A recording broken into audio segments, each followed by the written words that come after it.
Hello, everyone.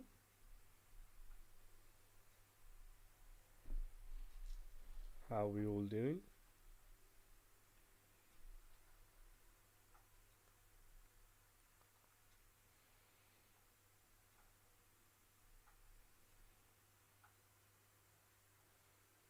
Mr. Butterfield, El Rue. Is this something I should know?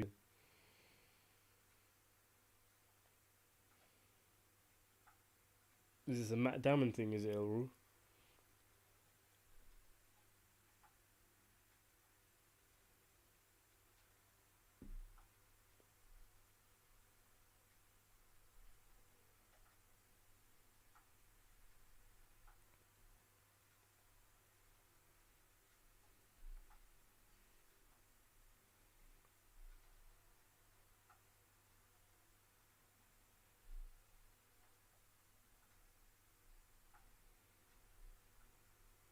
So, how is everyone?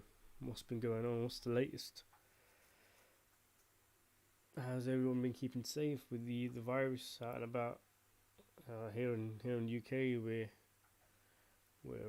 potentially going into second wave.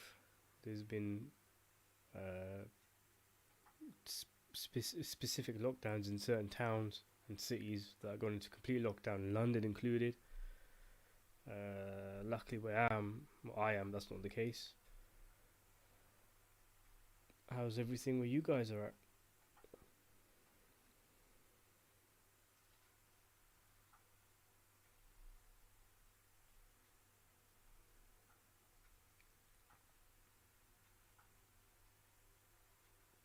Hello, David. How you doing?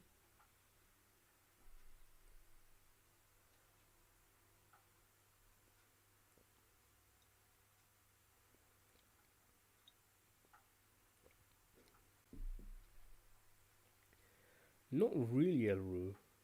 Um, I've never been too impressed with Matt Damon. Maybe I need to see a bit more of him. Do you have any that you'd recommend? Like any specific films where you think, right, yeah, this is where Matt Damon really gave a great performance. He just, first of all, he has a kind of face that I find a bit irritating. Not his fault, obviously, and that's a silly thing to complain about. But in terms of his acting ability, I've never been too impressed. I've never thought he's done anything that extraordinary. He can carry a film, yeah. I mean, I liked him in The Martian and other movies, but I've never been just. He's just kind of there, really, you know? If he, say, signed up for a film and then later on dropped out, I would never be upset.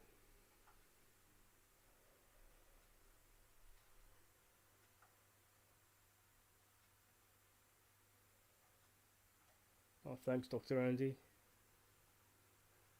about saying you love my video on Henry Hill. Interesting, isn't it? You know, with these mobsters and gangsters, the story never ends with the movie. You know, after the movie's finished, you know, whether it's Donnie Brasco, whether it's Goodfellas, and a fair few other gangster films, the story continues. It's always worth checking out in books and stuff to see what happens after the film finishes. Goodfellas is a fine example. They even made a film about Henry Hill's life once he got into the witness protection program called My Blue Valentine, was it? I can't remember now. But it was made the same year. It's a comedy. It was made the same year that Goodfellas came out. Weirdly,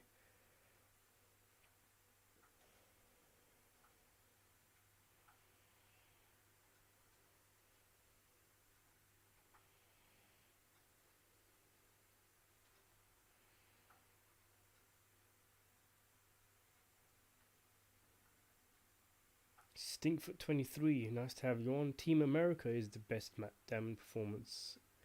I'm not seen that one, to be honest. Mr. Butterfield, he was such a smug bastard in The Departed. It annoyed me. Yeah, you know what? You've actually perfectly captured my sentiment on his performance in The Departed. I never liked him in The Departed, and that was really why he just felt so smug and so with such a tight arsehole. I guess kind of that was the point, wasn't it? But still, I find it really irritating whenever he was on screen. El Rus is Syriana, but Clooney owns that one. Damon does an alright performance in it though. I'm not sure. Have I seen that one? I don't think so. Actually, I think I might have done. Let me just quickly have a look.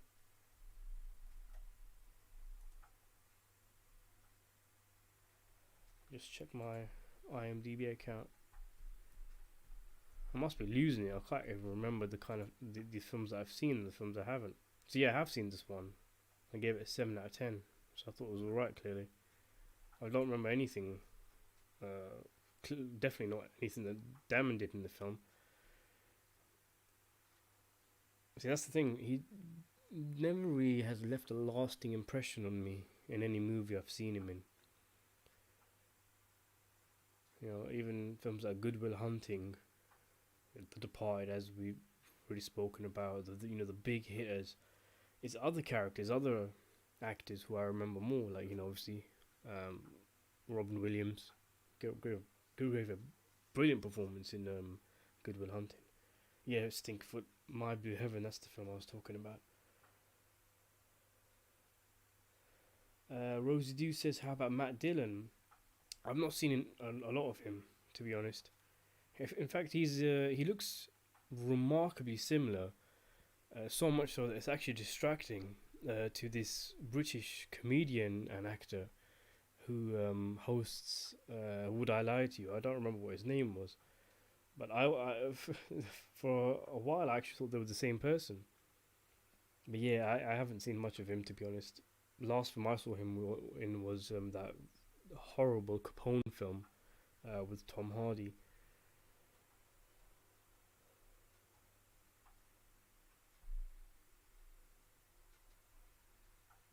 Stinkfoot says, I feel the same way about Matt Damon all the time. El Rue says, Departed has got to be one of Marty's worst. I'll tell you something funny. I'm not sure how many of you guys know this, but it might come as a surprise to you that despite the fact that I'm a huge fan of gangster films, I'm a huge fan of Scorsese, I'm a huge fan of cop movies, I'm a huge fan of many of the actors in The Departed, like Alec Baldwin, Jack Nicholson, although there are a fair few in The Departed I don't like. I really don't like that film. It's the quintessential Scorsese film. It's the one that won him the Best Picture Oscar, the one that won him the Best Director Oscar, and I've never really been able to connect with it. I just don't really think it's a good film. I should make a video on it. Maybe I should review it one day. I should sit down and watch it again and review it. I've actually seen it more times than any other Scorsese film I've seen because I just kind of thought to myself, what am I missing? This film won the Oscar for Best Picture. It's the film that finally got Scorsese an Oscar. So many people rave about it. Everybody I know who's seen it loves it. What am I missing? What am I missing as a huge Scorsese fan? And I could just never work it out. I thought the editing was choppy and shoddy.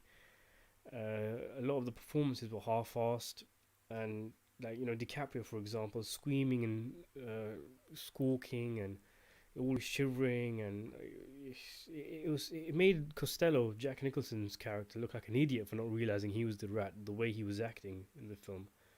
But there's so many things I didn't like about it. It was very Hollywoodized as well, very unlike Scorsese. Like for example, the two rats, the cop rat and the mob rat, both having the same psychiatrist. Of course, I mean one of them doesn't have psychiatrist, he goes out with it, but both of them falling for the same psychiatrist. I mean that's just too on the nose. I preferred the original, the Infernal Affairs it was called, the Asian film. Not as expansive as The Departed, but I just thought it was a better film. I've never really connected with The Departed, unfortunately.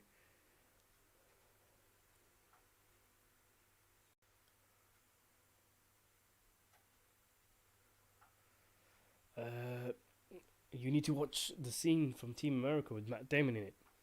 I'll have to see the film first. Just bought Killers of the Flower Moon book, says the Iced Comet. Oh, that's a great book.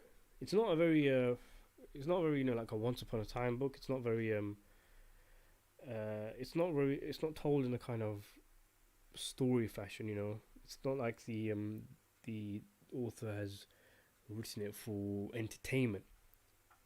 But even still, it's a great book. You know, there's a lot uncovered in that book that's just downright terrifying. And apparently, I mean, obviously, I'm not going to give it away, but when you read the book, apparently, that's just the tip of the iceberg. A lot more happened, but the book is just what the author, from his research, could prove happened. But yeah, a very chilling book, and I really look forward to see the film coming out. Obviously, when it films first, well, hopefully it starts filming.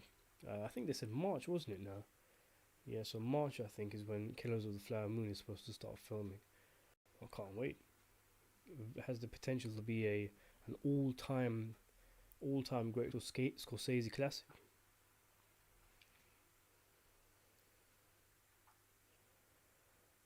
David says, "Do you think Scorsese should have got his Oscar win for Gangs of New York instead of Chicago?"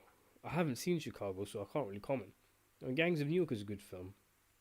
I don't necessarily think it's one of Scorsese's very best, but that's more to do with the fact that he's got so many great films as opposed to the film being not good.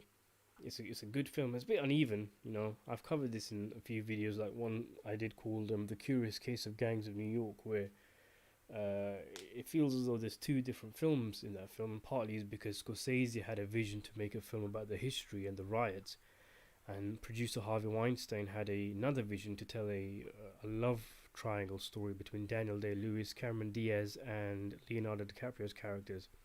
So it kind of jumbled, you know. But it's still a great film. I love it. I love the costumes, the music, the period feel, the look, the dirt, kind of. You can almost smell Gangs of New York. They did it very well. This was back when Scorsese didn't use that much CGI like he does now with The Wolf of Wall Street and The Irishman. And I think the film was better for it, you know? It had a lot of great sets. And let's not forget, obviously, Daniel Day Lewis, who gave an amazing performance.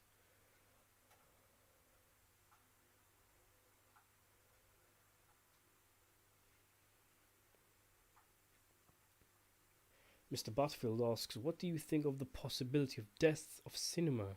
As in, well, I suppose you guys know, Cineworld has shut down, hasn't it? They've not said whether it's going to be permanent or not. I mean, obviously they're hoping they'll reopen, but I mean, we talked about this in the last live stream, didn't we? I don't think cinemas are going to close. And even if they did, if these particular chains like Cineworld and others, if they closed, obviously others are going to take their place. I don't think cinemas as a concept are going to finish.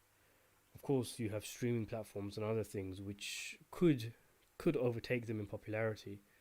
That's very much a possibility, and perhaps, I mean, I don't know if someone can pull out any numbers or some metric, but it could even be the case today, especially with the coronavirus and things like that. These streaming platforms must be jumping with joy. Netflix. Remember what they said about? I don't know if this is true or not, but they did say that they were getting so many people during COVID watching their streaming platform that they had to literally downgrade the quality, the visual quality of the programs on their streaming platform because their servers couldn't cope. So it just goes to show you how many people were watching streaming content when everybody was stuck at home. And this could be the catalyst for a huge change in the cinematic landscape, and it's going to be really interesting to see what happens. I'm sure a lot of you know that a lot of filmmakers, including Scorsese, got together and wrote what was it, a letter to basically, they were very upset and very wary of the fact that cinemas could, die as a result of what's been going on. Cyborg Bushin, Assalamu alaikum, bro. How you doing? I hope everyone's okay. Wa alaikum salam, bro. How you doing? Yeah, it's all good down these parts. Where are we? David says, "Do you think The Aviator should have won Best Picture instead of Million Dollar Baby for Scorsese's first Oscar win?" Million Dollar Baby was a good film, wasn't it? Did it come out same time as the Aviator. Is it that old? I always thought Million Dollar Baby was something like 2008 or something. If it's 2004, um, I don't know. I need to see. I would have to see what the other nominees were. I think both are good movies. The Aviator and Million Dollar Baby.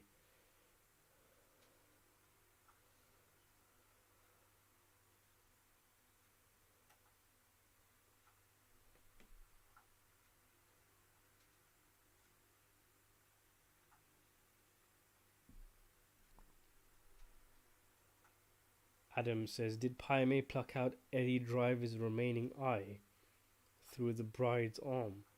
He did say the arm belonged to him now. That's interesting, Adam. That's a really interesting perspective. I've never heard anybody bring that up before.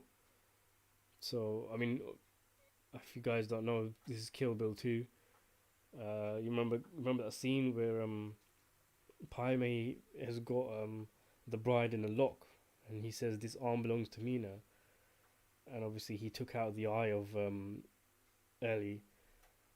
And yeah, I mean, from Adam's perspective, he took out the other eye, the second eye, when the bride plucks her eye out. That's interesting.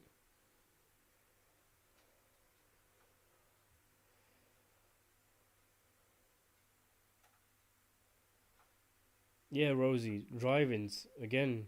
They're really going up in the world, aren't they? In where I live in the UK, because drive-ins here have never really been a thing. You know, not as much as in the States. But you know, my day job, where I work, occasionally I do business with cinema chains and other companies in the entertainment industry, and I noticed, even during lockdown, even during a time where many businesses were folding and most businesses were not doing well, the drive-ins were doing brilliantly.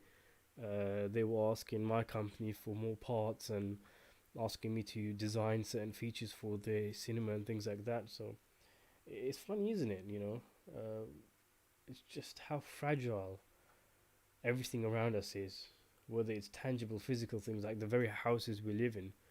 We assume we're going to be safe for life, and then an earthquake hits or a car comes through the front room window, or just in terms of our lives. I mean, the banks are a good example.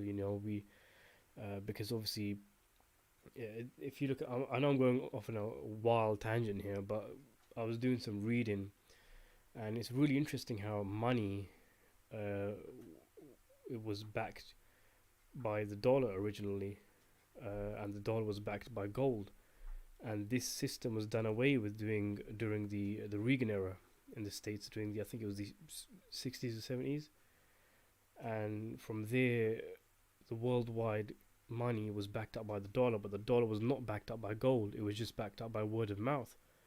And if potentially something crazy happened in the world that shook economics, like the coronavirus, the entire world economy could collapse, and thus, the money you have in your bank, no matter how much you've saved, it could, in theory, become worthless. A bit like what happened in Greece a couple of years back, where their economy collapsed.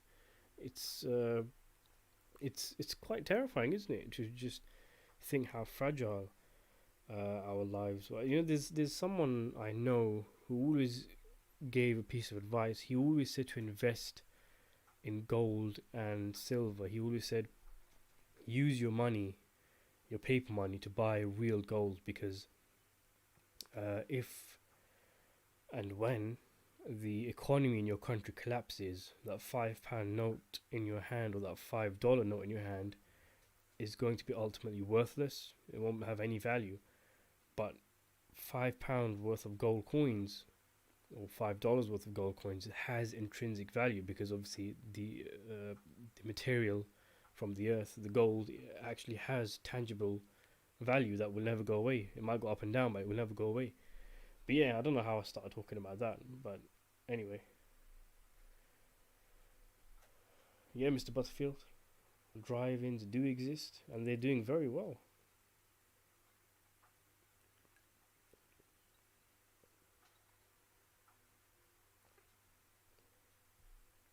Cyber Bushin asks, which trio was the best in your opinion? Henry, Tommy, Jimmy, Ace, Nicky, Ginger, or Frank, or Russell and Jimmy? That's quite interesting, isn't it? That Scorsese's big three gangster films, Goodfellas, Casino, and The Irishman, all basically have a kind of big three, big trio in their film, isn't it? I'm not sure, you know. The Irishman has the three of them are really strong characters, but then again, so are the ones in Goodfellas and Casino.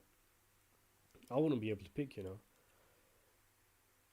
Maybe maybe I'll pick Casino because there was a lot of strong scenes between all the characters. You know, they really went all out. Whereas, you know, in The Irishman, Jimmy and Russell only have one scene together, whereas the other two have a lot. And in Goodfellas, you know, there's a lot of screaming and shouting, and a lot of memorable scenes between Ace and Nicky, between Ace and Ginger, and obviously, eventually between Nicky and Ginger as well.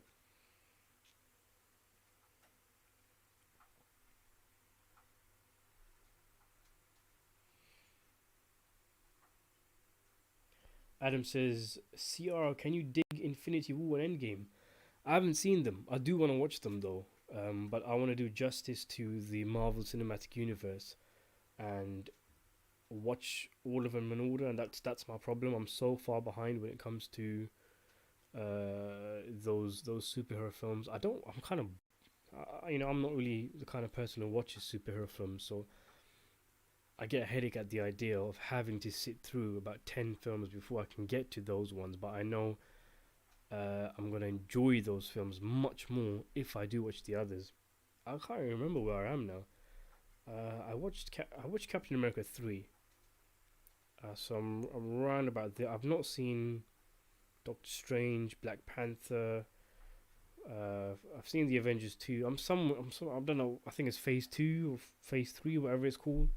But yeah, I do want to watch those two films simply because I want to see how it all comes together. But obviously, you have to see all the individual films first, don't you? If you really want to get the full effect. So no, I can't really give you an opinion on them. Yeah, Rosie, Many Saints of Newark. We're all waiting, aren't we? It would have been out by now, September. But obviously, the filming had to be delayed because of COVID.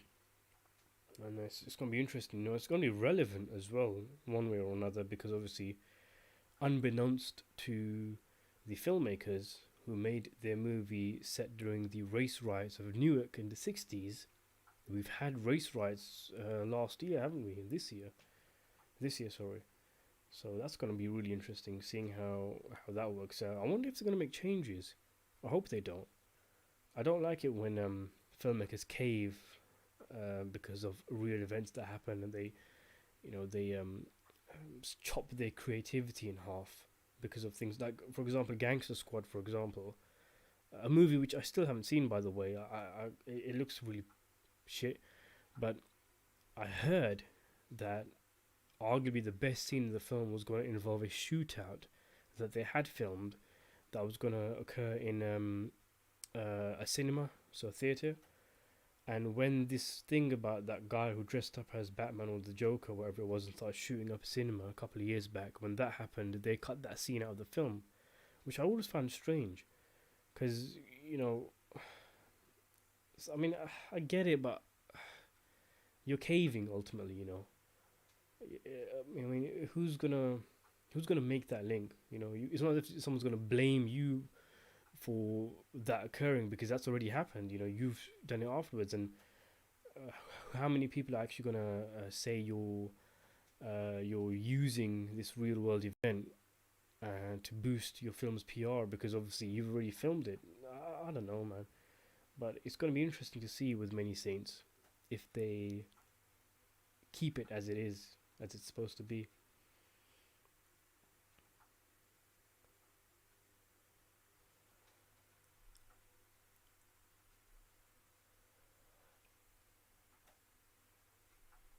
Cyborg Bushin says, completely unnecessary question.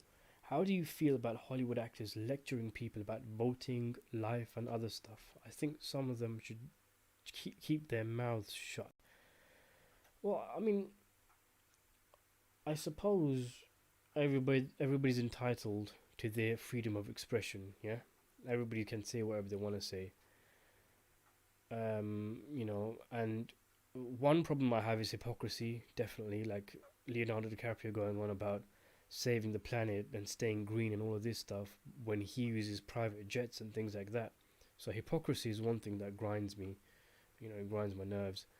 But on the other hand, a celebrity having platform can give a voice to something that is not being given a voice. Like for example, here in the UK, we've had a few footballers come out and talk about the Uyghur Muslims who have been detained in concentration camps in China, around 2 million apparently, who are being tortured, raped, starved, all sorts, having their organs harvested, which at that time was not common knowledge. I know a lot of people are talking about that now, but celebrities can use their platform to shed light on things like this. But in general, I think the problem is less with the celebrities themselves and more the importance that people give to these celebrities. So you mentioned Cyborg about them lecturing on life and all these kind of things, but why are people taking the advice of celebrities when it comes to life or looking after yourself or staying green or politics or whatever it is? These guys are actors. That's their job, to act, pretend to be someone else. They probably have very little expertise in the things they're lecturing in, and it's my with and a lot of people say, oh, why doesn't he shut his mouth, why is he talking about this? But where I feel is that, why are you giving them importance anyway? Isn't it the same as though you talking to your mates on the streets or in the pub or something like that, and somebody voicing their opinion about life or culture or anything like that? Except the only difference is these guys have followings of hundreds of thousands of people, millions of people. So yeah, I think it works two ways, three ways, four ways. There's a lot more to it. But in general, uh, I don't have that much of a problem with it. But that mostly stems from the fact that I do not follow actors and celebrities outside of films themselves. Like De Niro going on about Trump. Whatever my opinion of Trump is, I don't care that De Niro talks about it. I'm not on the side of for or against, really, if that makes sense. But again, it does go back to what I said about uh, actors voicing their opinions on certain things. It can uh, it can shed light. Like say for example, an expert, like say a doctor or scientist, knows about, like say for example, coronavirus. Yes, a doctor or a team of doctors, they know something about it. They know how people can get help. Like say for example, they found out, okay, if you I don't know, if you do wear a mask and you wash your hands 10 times a day, whatever, you've got no chance of getting the virus now. Let's say that's true. Obviously it's not, but let's say it's true. If they go around telling people this, who's going to listen? They're just one of many doctors. They might be able to reach their local area, might be able to get on the radio, something like that. But then if Leonardo DiCaprio retweets that, all of a sudden it's gone to millions of people. Do you get what I'm saying? There's even this channel. I've got 17,000 subscribers. Let's say there was something serious that happened within my local area or something, and I made a post about it, and that drew the attention of certain people that, or just highlighted a problem that I wanted highlighting. Some people could come out and say, and they'd be well within their right to say this, shut up, Sinatra, just talk about movies. Why are you talking about this kind of stuff? But then, I'd still be entitled to post about that thing. Or, do you get what I'm saying? Does that make sense? I'm kind of waffling at the moment, but I hope you understand what I'm saying. Bill Grady says, have you seen the film Lawless, Senorita? It's a great movie about moonshiners in Kentucky. I have seen that, yeah. I saw that yonks ago with Tom Hardy and Shia LaBeouf, isn't it? I think that's how you pronounce his name. And Gary Oldman's in it very briefly. He was good in it, but he was hardly in the film. That was a good film. I like that. Quite a low key movie. Not too flashy, but I remember enjoying that film. Yeah, don't remember too much of it though, to be honest. Adam says my friend swears he dug a hole for the real Sonny Black, the character in Donnie Brasco. Him and his friends were playing kickball and they rolled up and asked him to dig a hole for $50, presumably for a body. Okay then, Adam.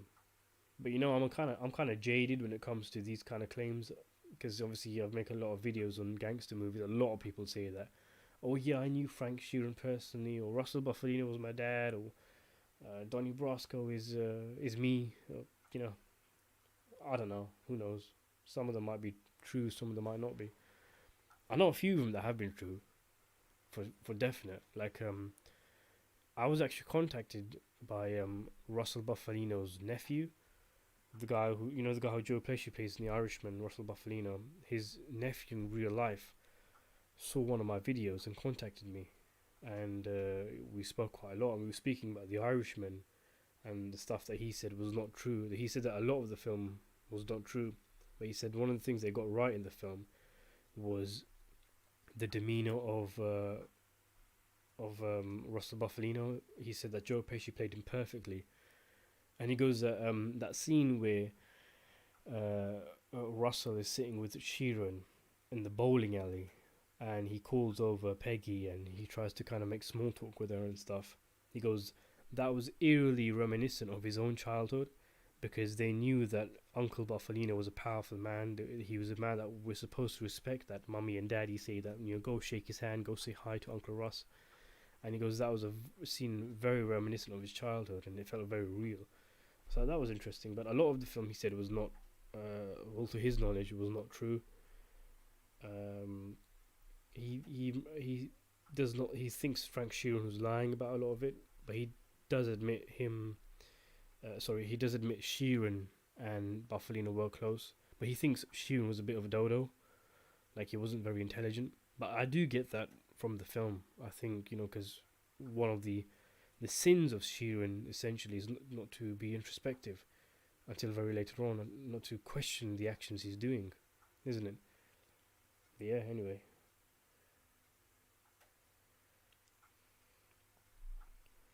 Mr. Butterfield says, why did you start your YouTube channel? Just to talk about films, really.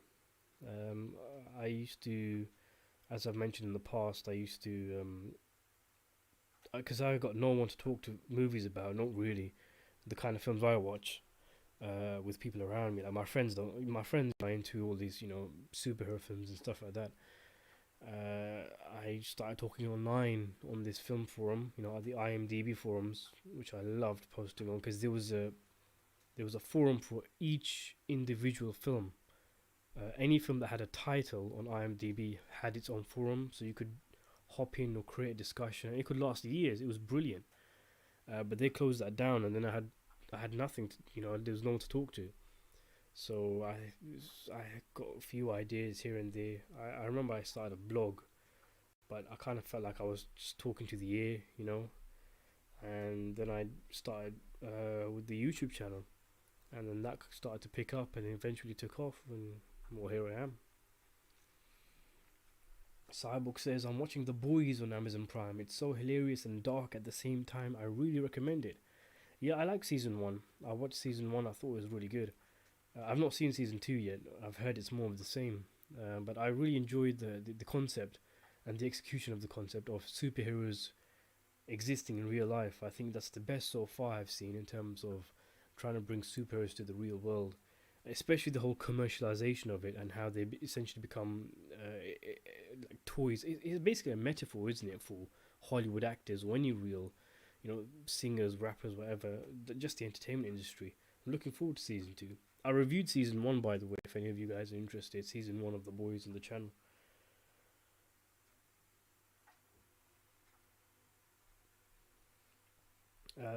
Dr. Andy says, would you do a review of Legend? I will as soon as I've seen it. I've yet to see it, you know. I've tried so hard to watch it, but I've just never got around to it.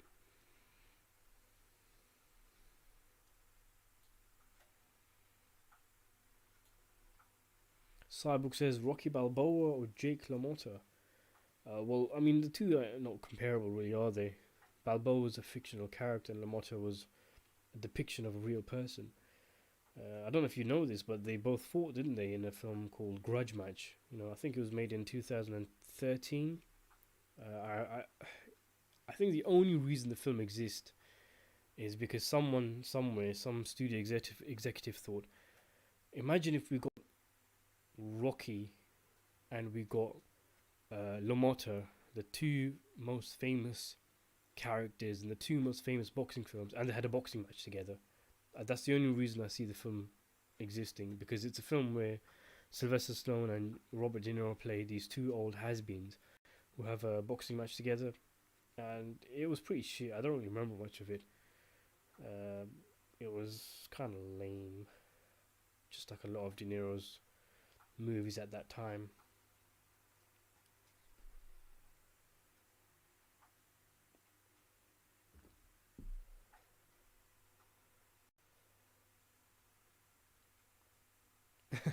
Adam, American Beauty didn't age well, huh? You're damn right, Adam. Mr. Butterfield says, do you think it's important for a main character to be likable? No, I don't think so. I think in most cases, yes.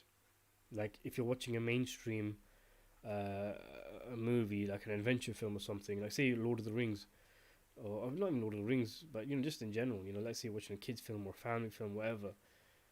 If the main character is not likable, you've got a massive obstacle in getting your audience to enjoy the story and go along with it, because he's the pivot, isn't it?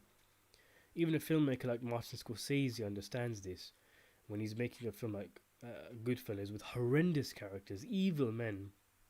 He still goes out of his way to make the main character someone we can relate to, Henry Hill, because he's our window. But as we all know, Hill was a degenerate, wasn't he? And the film really just kind of looked past some of his more heinous crimes. But in general, I would say yes, but I don't think that's always necessary. Definitely not. I mean, how could it be? You know, some films just follow the bad guy. You know, the bad guy is the main character. There's a fair few from Itchy the Killer and other movies. You know, so I don't think the main character has to be likable. In most cases, yes, though. Hey, True Harm, long time no see. How you doing? True Harm says, I watched two films I thought were amazing, Raw and Samsara. Oh, I've heard of Raw. Raw is that film with real lions, isn't it? Reading the IMDb trivia page is a riot, you know. Apparently, there was so much chaos. People getting mauled and bitten and clawed by the lions. The behind the scenes is more famous, isn't it, than the film itself. I haven't seen Samsara. I haven't. It's a sequel as well, by the way. I don't know if you know. The original is called Baraka, meaning blessing in Arabic. Two documentary films, but I think there's no plot, isn't there? It's just wonderful images from all around the world. I really want to watch those. I've got them at home. I need to take out 4 hours and watch them both. What's your favorite Gary Oldman performance? Says David. Oh, there's a fair few, man. There is a fair few. But my favorite. Let me bring them up. Let me bring up Gary Oldman's filmography, so I can give you an answer. But that man has a stunning filmography. You know that. He's kind of put his foot off the pedal recently, hasn't he? Since his Oscar win. But I suppose you can give that to him. You know.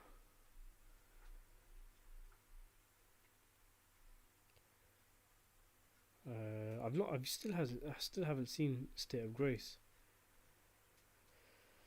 I tell you what, I really liked him in True Romance, even though he was hardly in it. He made such a strong impression, and he was so wild and so different in True Romance. I'm probably going to give him that, David. I'll say True Romance is my favorite Gary Oldman performance. Where are we? The chat's running away from me.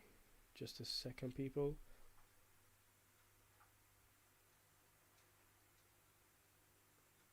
Filmologia says, do you think Robert De Niro should have been nominated for Best Actor for The Irishman for the 2020 Oscars? I was honestly expecting it, but I understand the rationale for not nominating him. Yes, I definitely think he should have been nominated. I know a lot of people have problems with him in The Irishman, but I feel a lot of those problems are not relevant. Like, say, for example, he moves too stiff. It's evident that he's an old man playing a young man. But the character he's playing, Frank Sheeran, he did move stiff. He had disorders, he had diseases, sciatica, he mentions in the film, for example. Um, and we all know that horrible grocery shop scene where he beats up the grocer. I mean, but that's 30 seconds of the film. The Irishman was his best performance in years. The scene where he tries to convince Hoffa that the mob is being serious, the scene where he's on the plane, the scene where he phones up Hoffa's widow. His acting in the film was remarkable. There were so many great scenes of De Niro in the film. He really brought his A game, and I was so sad to see that the Golden Globes, the Oscars, everybody just kind of shunned him. It was weird, you know. They had a lot of love for Pacino and Pesci, but nothing for De Niro. But I will say, it was a very strong year for Best Actor. Very strong. There was a lot of good performances nominated.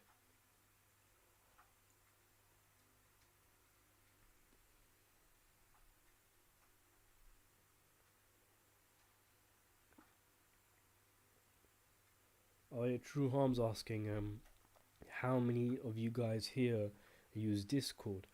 This is off the back of a True Harm mentioning on a video of mine whether I should start a Discord server so we can all chat. I've never used one before and I don't really know how it works. But if enough people had interest in it, I could look into it and do a bit of research and then get something going. That's actually how I got this live stream thing going. Um, it was actually you guys originally.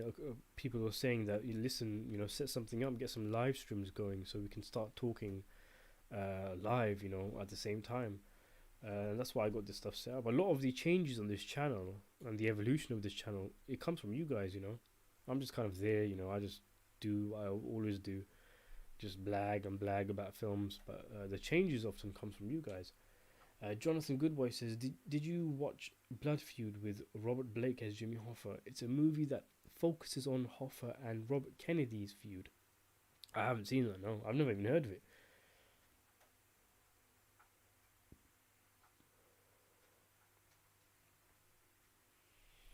Cyborg says, the movie Manchester by the Sea was a great film about grief and depression, a must-watch in my opinion. The depiction of grief was very realistic, showing how everyone has different stages of grief. Yeah, I've seen that. That was one of the very first acclaimed films from Amazon, wasn't it? I thought it was a very good film. Casey Affleck was brilliant in it, even though it was a very understated performance. I'm not sure if I should mention this because it'll be giving it away, I think.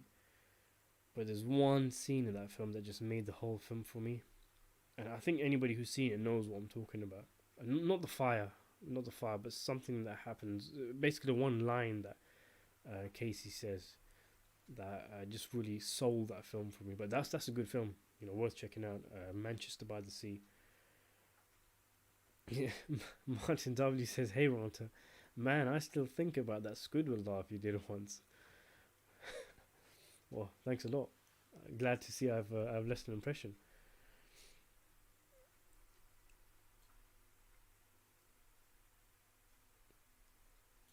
Erase one of these directors from existence. Oh no, not another one of these questions again, Cyborg. Quentin Tarantino or David Fincher?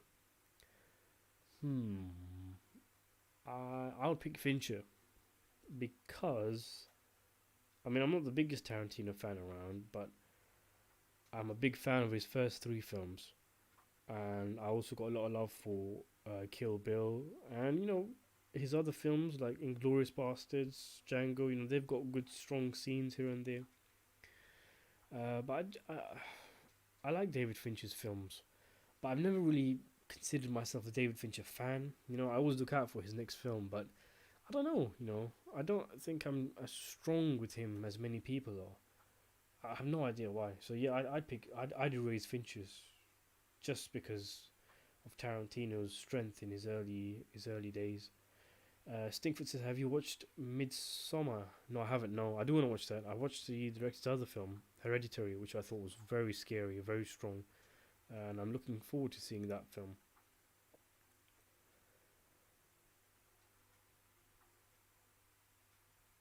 Mr. Butterfield asks, "Do you think it's important for a true story film to actually try and be as true as possible?"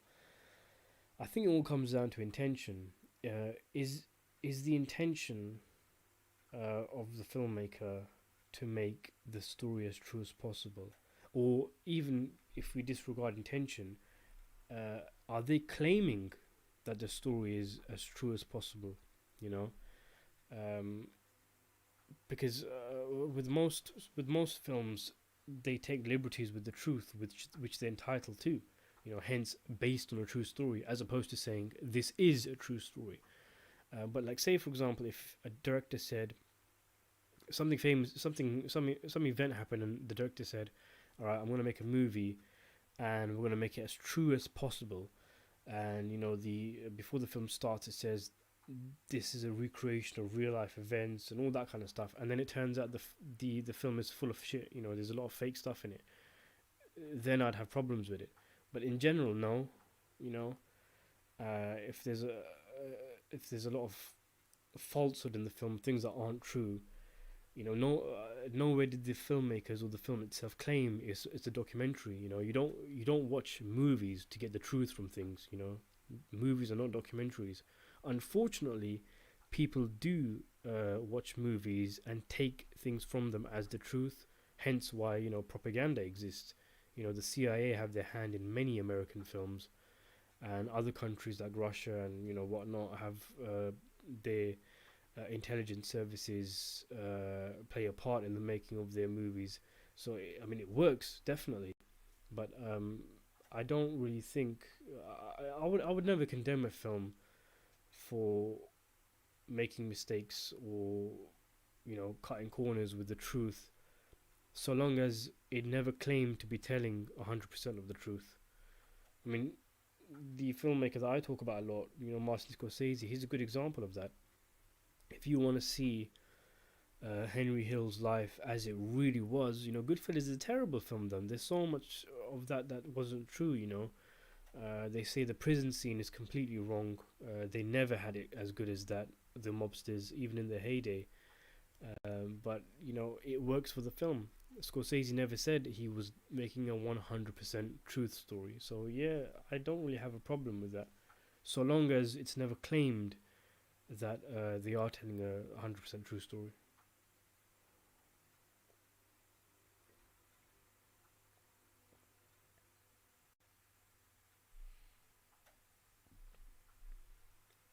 Cyborg said, "What? Which actor did Pacino?" I think either you enter too quickly, or this conversation is getting sexual. Where are we? Martin M. A Discord server would be cool. True Home says we could have a movie night in Discord weekly or something like that. I think it would be fun. Alright, yeah. You guys are gonna have to remind me because I'm quite forgetful, to be honest. But I'll try and check it out. I've got no experience at all with Discord, so I'll have to take crash course on it first. Where are we? Mr. Butterfield says, "What do you think of Hoffa, the one with Danny DeVito?"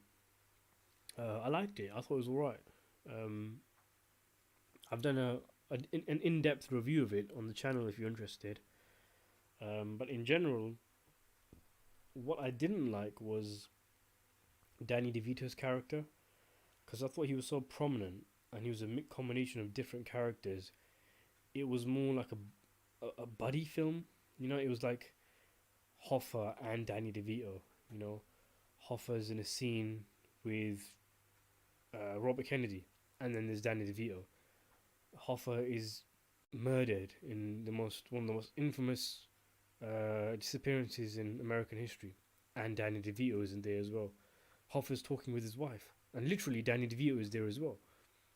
So that was one of my issues, that it wasn't, it didn't feel focused on Danny DeVito. I understand what DeVito was going for there because he directed it as well. You know, he needs a pivot to tell the story, but I felt there were better ways to do it. It was okay overall.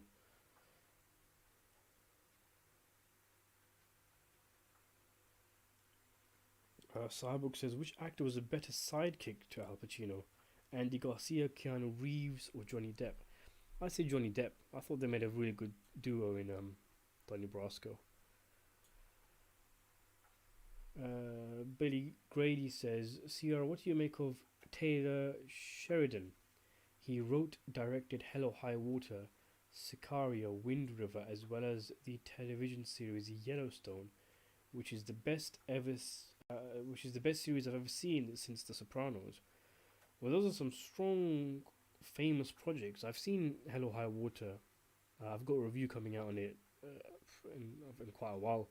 I thought that was a good film. Sicario was a great film. If he wrote that, I've not seen Wind River. I've heard of Yellowstone, but these are major projects. So I've never really followed him specifically, but he seems to be a very good writer if he's responsible for all of these projects.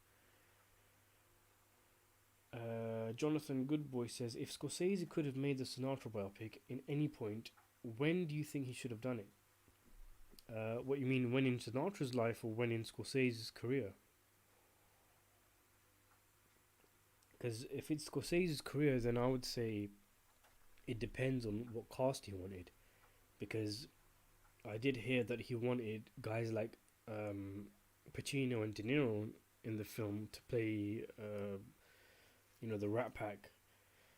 And if there was another report I read about him wanting John Travolta. So if these are the names that were going to be in the film, then maybe the 90s, I'd say. But obviously, let's say the Sinatra estate allowed him to make a Sinatra movie. Obviously, he's not going to put Pacino and De Niro in now, is he? But that project's dead, I think. I don't think we'll ever see a Sinatra biopic from Scorsese. The more I heard about his project, because originally I didn't know a lot about Sinatra. I just thought, oh, he wants to make a movie about a singer. I thought, But then when I read more about his specific character and how he was a very an interesting fellow, shall we say, to put it mildly, and then the fact that he's got mob connections and all of this kind of stuff, clearly there was potential for an interesting film there. And for those of you who don't know, Scorsese turned away from the Sinatra biopic that he wanted to make for a very long time because the Sinatra family will not allow him to make it the way he wants to highlight the bad parts as well. Warts and all, I think they called it. But the Sinatra family won't allow that. So there's that. I made a video on this as well, by the way. I think it was called What Happened to Martin Scorsese's Sinatra Movie, something like that, where I go into more detail. Hello, Hamza Khan. Nice to have you on. Steve, nice to have you on as well. Steve says there's a good Netflix show about the mob called Bad Blood. Interesting. Oh, Paul Savino's in it. Cool. Dr. Andy says, is there a mafia in the UK? Yeah, the government. Cyborg says, I swear it's the last time I'll ask you to raise a film in existence between Tarantino and Fincher. I couldn't choose. I hope it's the last time, because you really get my brain going with those. Which one did you ask me that really got me? I think it was Sergio Leone and Stanley Kubrick. That one nearly tore my heart out, man. Martin M says, what do you think about Fargo? Oh, Fargo is a great example. That's a really interesting example to pick, Martin. So Martin says, what do you think about Fargo when they say this is a true story, even if it is all fiction? See, they played on that, didn't they? Because, as we all know, if you, before a film starts, if you say, this is based on a true story, it's immediately going to make audiences buy the more wild parts of the film. Because you're going to think, oh, well, this seems inconceivable, but it happened in real life, based on a true story, and they only mention it right at the end of the credits. So I mean, I'm torn on that. You know, it's dishonest, but because it's a one-time thing, like we never really saw that happen again. I kind of accept it. You know, because it's part of the gimmick, I think, and I think they later used that for the TV series as well, didn't they? And the movie also sparked that urban myth, didn't it? That some Asian, I think it was a Korean or some Asian woman actually traveled to uh, South Dakota and tried to look for that parcel in the film that was lost with all the money, and she died. And somebody made a documentary about that myth, so it just goes on and on, doesn't it?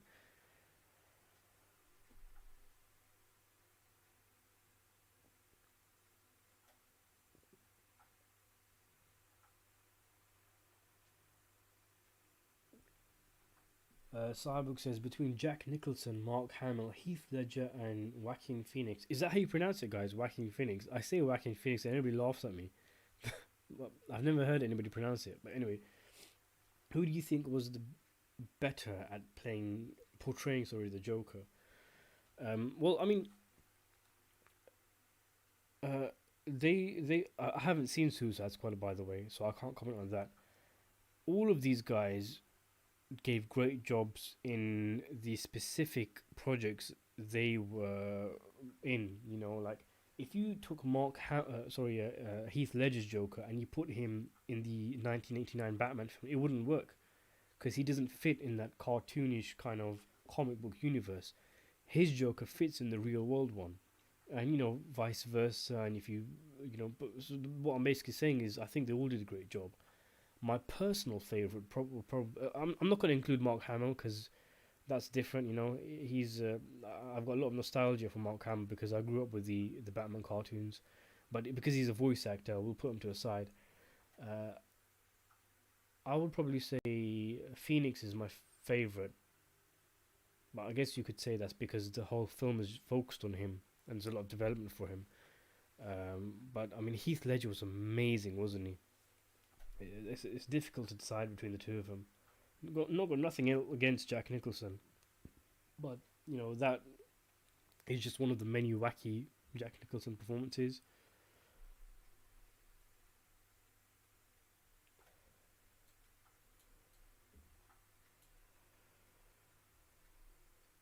What do you think of John Travolta? I have mixed feelings about him, says Mr. Butterfield.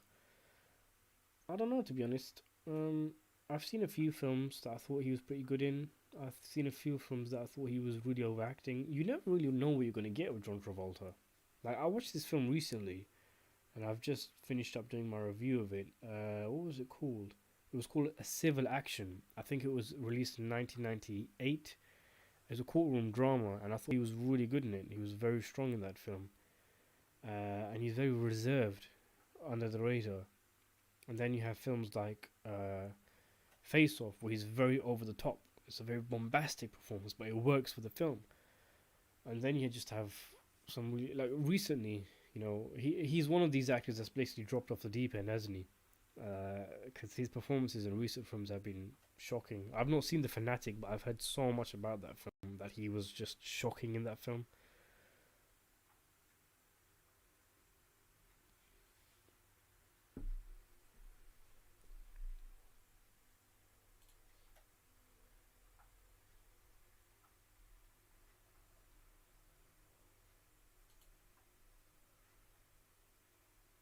Oops, I just deleted someone's message by accident. Oh well. Anyway, Cyborg is asking your thoughts on Tom Cruise. We had a debate with some friends about if he was still an actor or just a stuntman. No, I think he's definitely an actor. He's definitely an actor. He used to be a very strong actor as well. You know, he's given some good performances over the years. He hasn't necessarily pushed himself. I think there's a few times he's gone out of his comfort zone, like in Collateral or Magnolia. And it's kind of weird how he started off as a dramatic actor and then became an action star. Usually it's the other way around. But yeah, I mean, I like Tom Cruise. You know, I think usually a Tom Cruise movie is a good movie. He's had a few clunkers recently, like The Mummy and the second Jack Reacher film. But in general, Tom Cruise is still, one of these big major blockbuster action stars who, if he's got a new film coming out, is probably going to be a good film. He knows how to entertain his audience. He likes to entertain his audience. Where are we? What do you think about the John Gotti movie that is pure dog shit? Says Dr. Andy. Yeah, it was really boring.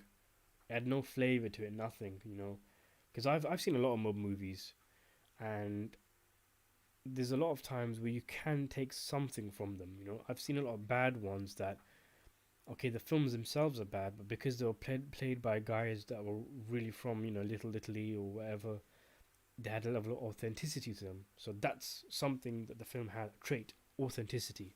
Another film, say Mob Town, was so bad, but it was so funny at the same time. So you got so bad, so good. That's another trait. But Gotti had nothing. It was just boring. Yeah, Capone's another one. Boring. Had nothing to it, no flavor, aside from when Capone shits himself. Jonathan Goodboy says, "What was your favorite scene from Malcolm X?" Um, that's a long film. There's a lot of scenes in there. I don't remember uh, all of the film, but I remember really. I like this part more in the book, but I remember really enjoying it in the movie as well, where Malcolm X does the pilgrimage, where he goes to Hajj in Mecca in Arabia, and he kind of has an epiphany. If I remember correctly, this was the first film that was allowed to shoot in the holy city of Mecca, and the Saudi Arabians, the Saudi government, they don't usually allow this kind of stuff, and Malcolm goes there and he has an epiphany, because he's dealt with all this racism back in the States, and when he goes to Arabia and he sees a white man, he sees brown man, yellow eyes, blue eyes, black, bold, fat, skinny, people of all shapes and sizes, all worshipping the same God, not even seeing color, and he has this epiphany, and he goes back home and declares Islam as the only true answer to America's race problem. I think that was my favorite scene. Even just him hanging around in Arabia, just because I think when I watched it, I had not seen a lot of films set in Arabia or about Arabia, and I kind of like it. This whole time, this very romanticized Hollywood depiction of the Arab world, isn't there? All the Arabian Nights and all that kind of stuff. But yeah, I don't even know what I'm talking about here. But yeah, when he visits, when he does the pilgrimage, that's my favorite scene in Malcolm X.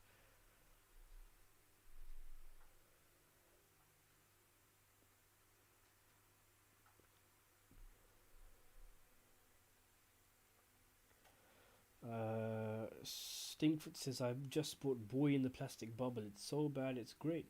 No, I've not heard of that one. Steve is saying, "Once Upon a Time in Queens with Chaz Palminteri and Paul Sorvino is an underrated mob film." That's another one I haven't heard of. Bingus says, "Thoughts on the movie American Gangster? I just watched it and wanted to know your thoughts on it." I really like American Gangster. I thought that was a very strong film.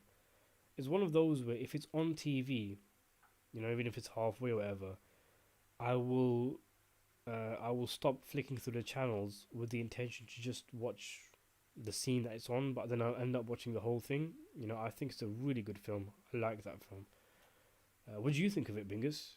Because I thought it was brilliant.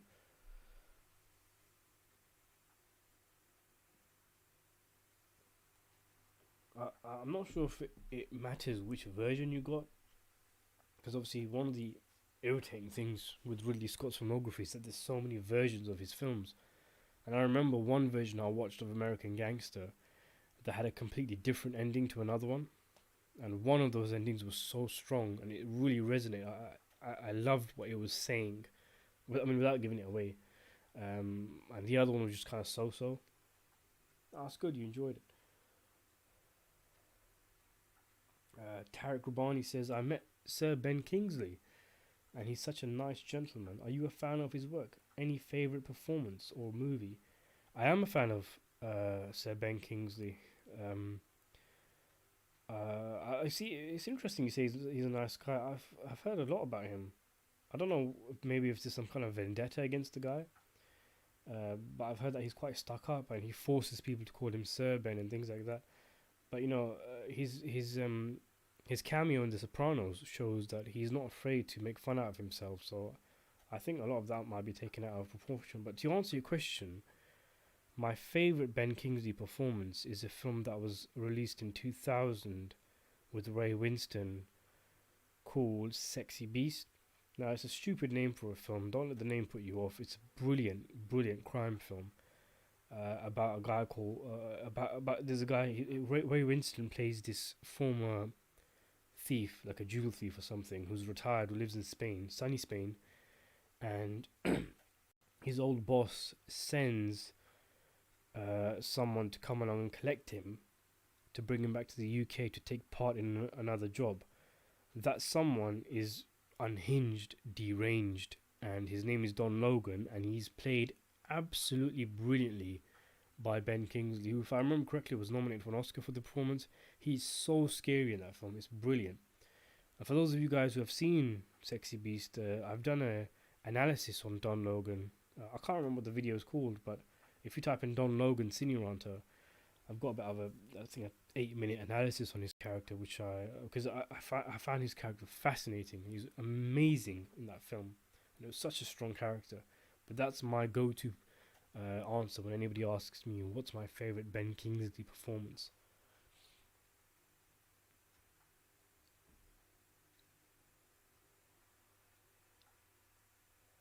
Cyborg's asking your thoughts on Jordan Peele, the director of Get Out and Us, also producer of the show Hunters. I like his style, but I think the tone of his films is a little off sometimes. Well, I've only seen Get Out, and I thought it was alright. I wasn't that impressed.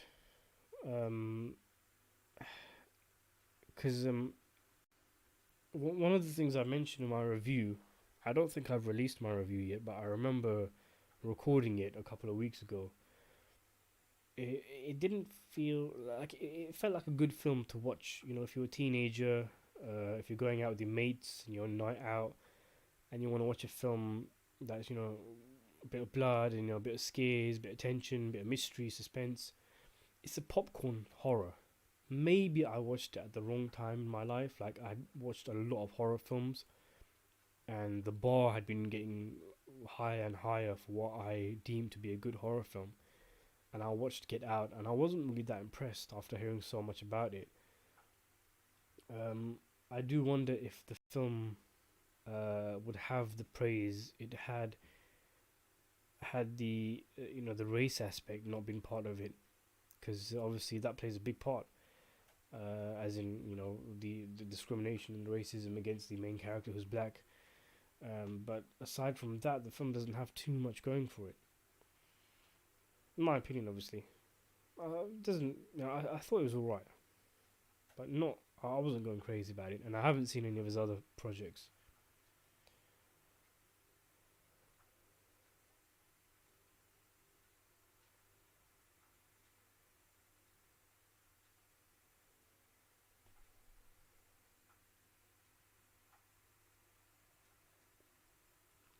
Steve says it's been a comeback in films for De Niro, The Irishman, Joker, Pacino, The Irishman, Once Upon a Time in Hollywood, and Hunters, one of the greatest performances in years.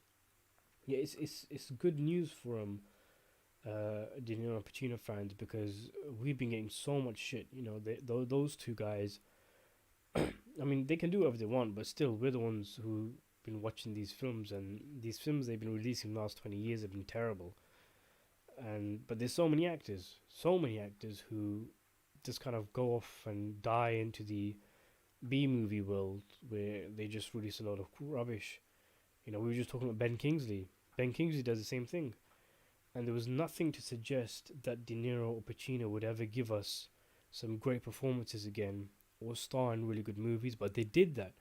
That's one of the reasons why I love The Irishman so much. Not even for what it is necessarily, which I love it for that as well, but what it represents, the fact that it gave us that last big, uh, successful performance from De Niro and from Pacino.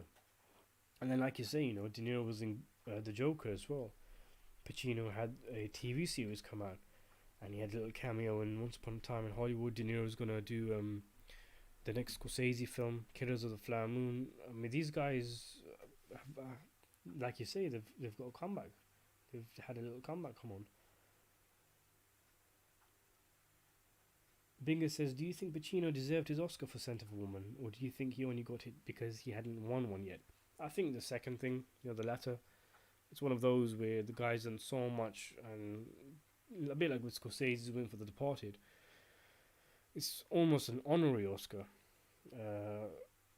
I mean, it was a good technical performance. He did look like he was playing a blind guy, but he could have played that role in his sleep, It was not a layered, complex, deep performance, at least not to the extent that he has shown he was capable of in the 1970s with films like Serpico, Dog Day Afternoon, his role as Michael Corleone. But it's crazy that even today it's his only Oscar win.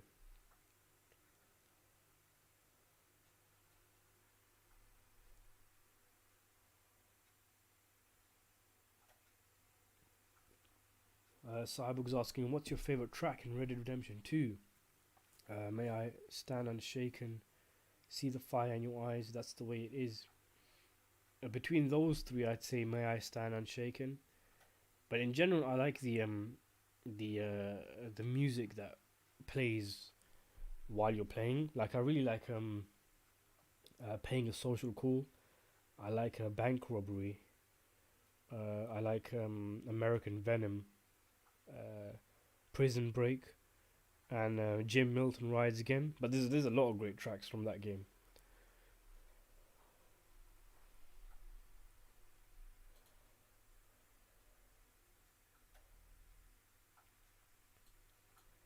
Tarek says, the production designer of Schindler's List, Alan Starsky, a friend of mine, told me that Kingsley is a stuck up. Lol, he turned out to be very nice to me. Met him during Shutter Island. Oh, that's nice. That's very nice. Dr. Andy says, what do you think about Black Mass? It was okay. Depp was a bit theatrical. He was good in the film, but it did feel like one of those wacky performances where he's plastered under a lot of makeup. The film itself is quite pedestrian. It's very ordinary. It could have been a lot more exciting than it was.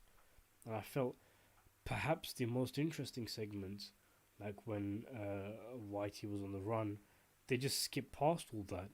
So, not a film that I would say was great.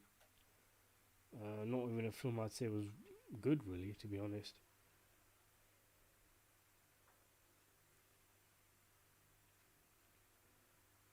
Jonathan Goodboy, do you have a favourite comedian? No, not really. I've got a few here and there that I enjoy listening to. I do watch a few panel shows based in the UK, like Mock the Week, Would I Lie to You, things like that. And these tend to have a combination of some of the more well-known comedians from the country, all kind of sparring off against each other. That's how I start to know comedians, but I don't really follow.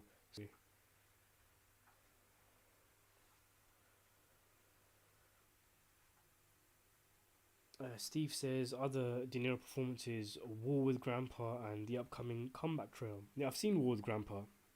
I've got a review on the channel released already if you're interested, if you want to see it. But the Comeback Trail looks really good. I think actually it has the potential to be really good. I thought the trailers were interesting. De Niro looks like he's really up for it, playing that kind of eccentric producer. He looks like he's really got his energy going in that film. Dr. Randy's asking, what do you think about the controversial French from Cuties? I haven't seen it. I don't plan to either. I didn't want to get involved in all of that. Tarek says, can you believe that my late grandfather met the late Brando in the early 60s? My dad met Coppola in 79.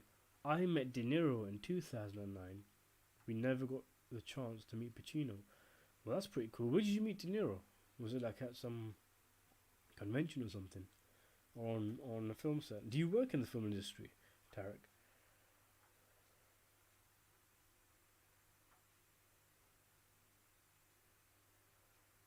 Dave is asking the most underrated gangster film. That's a difficult question. There's a few I haven't seen that I've heard are really underrated. Like the Gangster Number One, which not a lot of people, including myself, haven't seen. But the thing is, if I say something like Carlito's Way, which I do think is underrated by a lot of people, the reality is it's not underrated, is it? Because it's regarded as something of a classic, isn't it? It's got high praise and high ratings and everything. I'm not really sure, to be honest. I'm not sure what I would say is the most underrated gangster film. Maybe one of the older ones, the older black and white noir films from the 40s. There's a lot of great gangster films from that period that go under the radar that a lot of people haven't seen, that blow away some of the more modern gangster films. In fact, that's what I would recommend to you guys. If you are someone who's seen all the gangster films, you've seen uh, the Corleone films, you've seen Once Upon a Time in America, your Goodfellas, Casino, Donnie Brasco, Miller's Crossing. You've seen all the gangster flicks, and you think the modern ones like Capone, uh, Mobtown, and what was the other one? Yeah, Gotti. If you think these films are shit, go back in time. Watch the gangster flicks from the 40s, the 50s, films like White Heat, and other noir pictures and crime flicks from old. These films are great.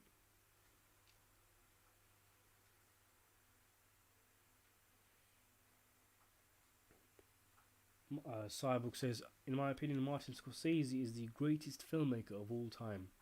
His movies are always thoughtful and ambiguous. The study of human nature and behavior in his movies are always exciting to watch. Yes, they are, Cyborg. Yes, they are. Personally, I wouldn't say he's the greatest of all time, but he's definitely up there. He's definitely within contention. He, no one's gonna, think you're crazy for adding him to the discussion. But definitely, I think he's the best living filmmaker. His filmography is amazing. I cannot believe that one man has made all these great films that he's made.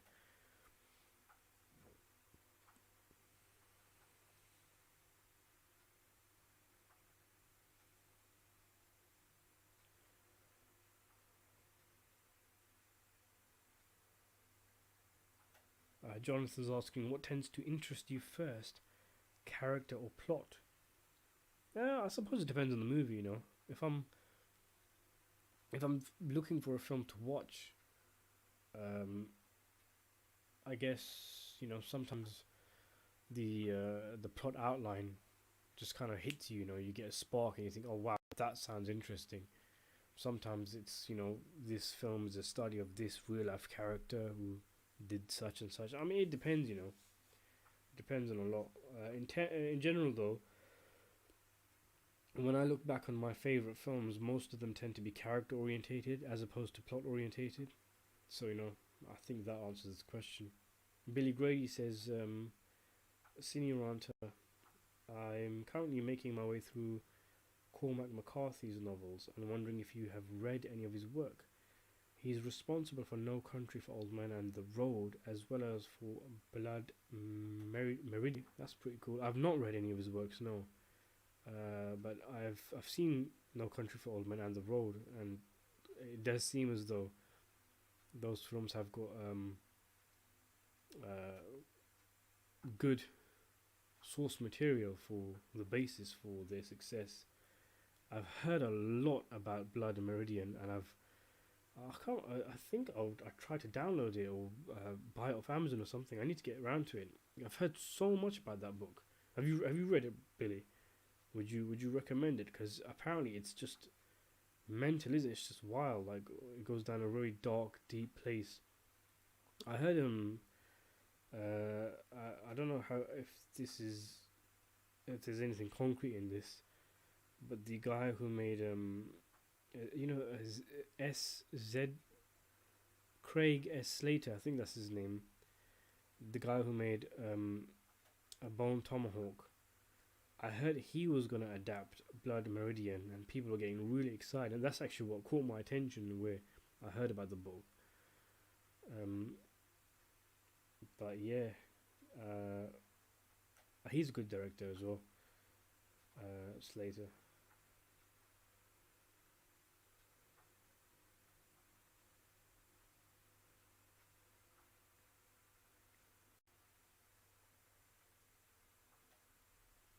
Steve says new Liam Neeson film came out called Honest Thief.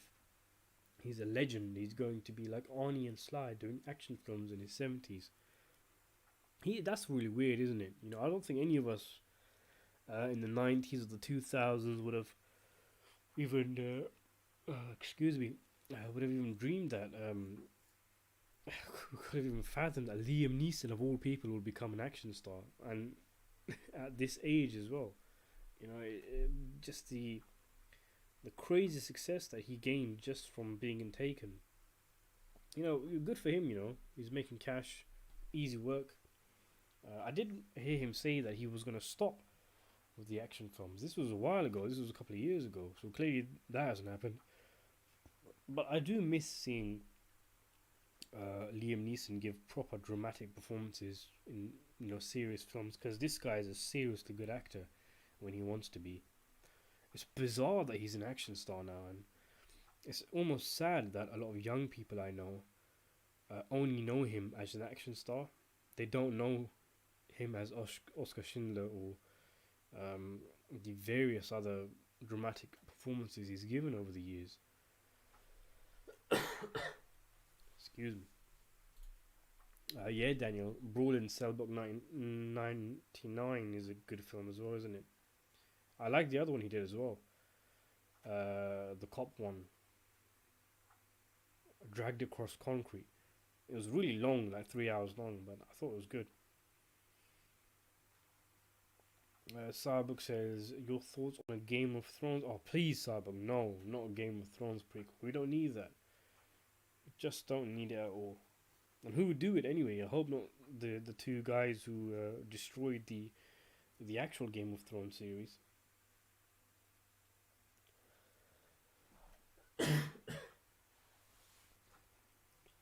Matt Richardson asks, does The Irishman appeal to millennials, or is it really only a boomer film? Well, I mean, I think, well, first of all, I'm not a boomer, so I think the argument there doesn't hold up, because I myself am a millennial. I'm probably a lot younger than a lot of you guys think I am, but it is a film that's going to appeal to older people for various reasons. One, because of who's in it. You know, the kids today, they don't watch De Niro Pacino films. Yeah, the closest they would have probably got to Joe Pesci's Home Alone. They watch Robert Downey Jr. They watch the guy who played Iron Man, and those are the kind of films they watch. Those are the big time actors of their time. De Niro they know from Meet the Fuckers, things like that. Pacino's that guy in Jack and Jill. So definitely it appeals to the older folk because of who's in it. People who grew up with Pacino and De Niro. But also because of the plot itself, like it concerns the disappearance of Jimmy Hoffa. And like Frank Sheeran says near the beginning of The Irishman, people today don't know who Jimmy Hoffa is. They maybe know he disappeared, but that's pretty much it. So I think there might be some truth in what you're saying. And that, of course, The Irishman has its main appeal to all the audiences. But I know a fair few people who are not boomers who enjoyed it, who were interested in the project. And I myself, obviously, I'm one of them. Yeah, Mr. Butterfield again. He's another one. As he said, I mean, I am a Manelian and I liked it. Jameson Turner says best Sopranos season. Ooh, wow, best Sopranos season. Hmm.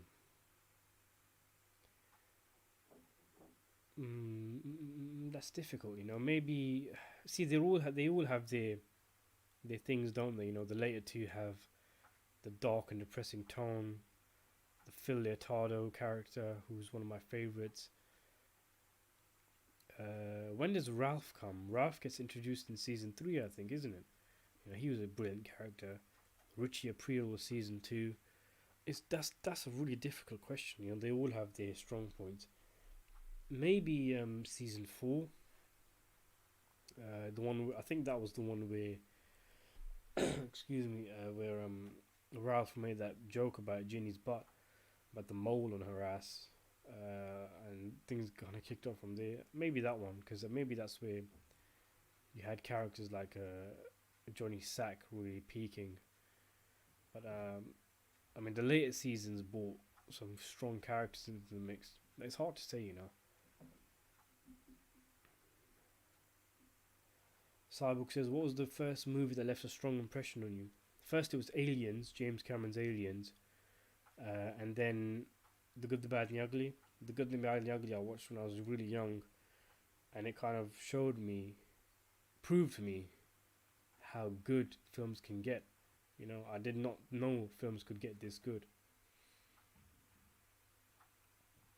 Daniel's Generation Z, awesome.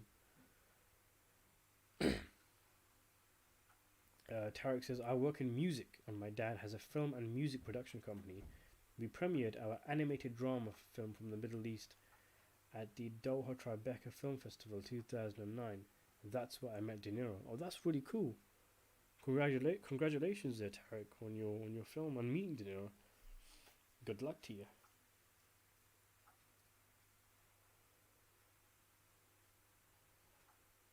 Mr. Butterfield asks, why do you think people glamorize gangsters? I mean, there's various reasons, isn't there? But in general, you know, you could make an argument that their lives tap into something in most of us where had we not had morals and perhaps even a fear of repercussion and consequences, the kind of lives that we could potentially lead. But in general, you know, growing up, I don't know about you guys, but you know, being a gangster was cool for me, you know. But ultimately, it's something I grew out of. It's something people around me grew out of. But I guess for some people, like these guys depicted in gangster pictures, they just never grew out of it. But there is something inherently cool about gangsters. Something that maybe we don't want to admit it, maybe we don't care if we admit it, but we do kind of look at that and think, you know, well, to quote Henry Hill, as far back as I can remember, I always wanted to be a gangster. Billy Grady says, I've read it, but it's the most violent thing I've read. It's good, but it is incredibly dark. Great novel, lots of beautiful descriptions, but it's hard going. Comac is the only person who could do it. Oh, you've sold me, Billy. You know that. I'm gonna probably when I finish this live stream, I might actually order it right now from Amazon because you mentioning it actually reminded me because I was gonna originally order it ages ago, but I do want to read that. It sounds amazing and everybody who's read it has great things to say about it.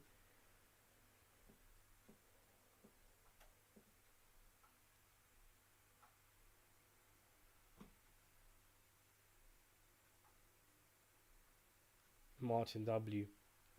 Are you into the same things uh, like Ralph is into?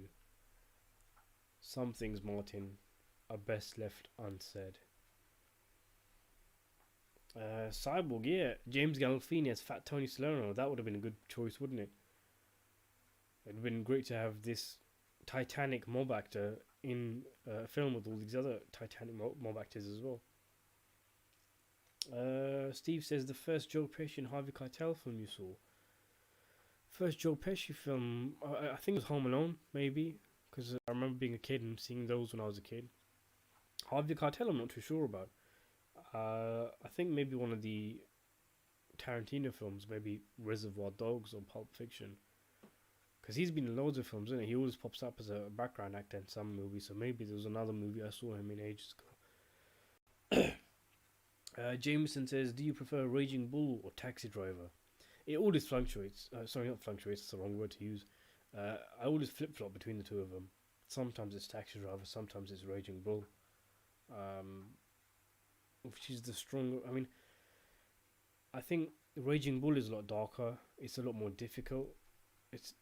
You have to be in the right mood to watch it. You know, there's some really dark scenes, like when he's in the prison scene and he's banging on the wall, and it gets your emotions going. I think it's crazy to say this, but Taxi Driver, as difficult as it is, it's the easier film to watch, if that makes sense. It lends itself to rewatches more. You know, if Raging Bull is on TV, I sometimes avoid watching it. You know, I don't want to see it because I'm not in the mood to go down that dark path again. You know, if that makes sense. My favorite Tarantino film, Jameson asks, it's definitely either one of the first three: Pulp Fiction, Reservoir Dogs, or Jackie Brown. I think the last time someone asked me this on live chat, I settled for Jackie Brown in the end,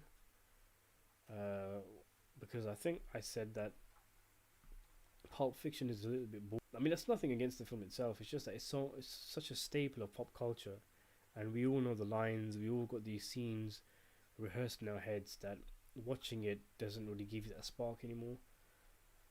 So yeah, I went for Jackie Brown.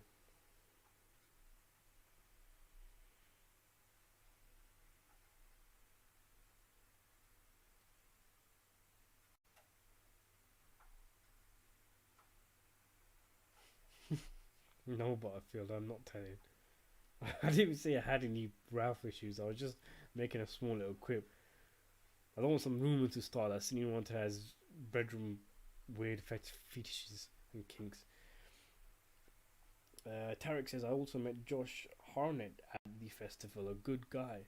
We had a nice chat about Black Hawk Down, one of my favourite war movies. He told me it was a very tough shoot, especially during the boot camp. And thanks for the good wishes. All the very best to you as well. Yeah, no problem, Tarek. It's always interesting to hear people who've actually dealt with and worked with these film actors and directors that we talk about.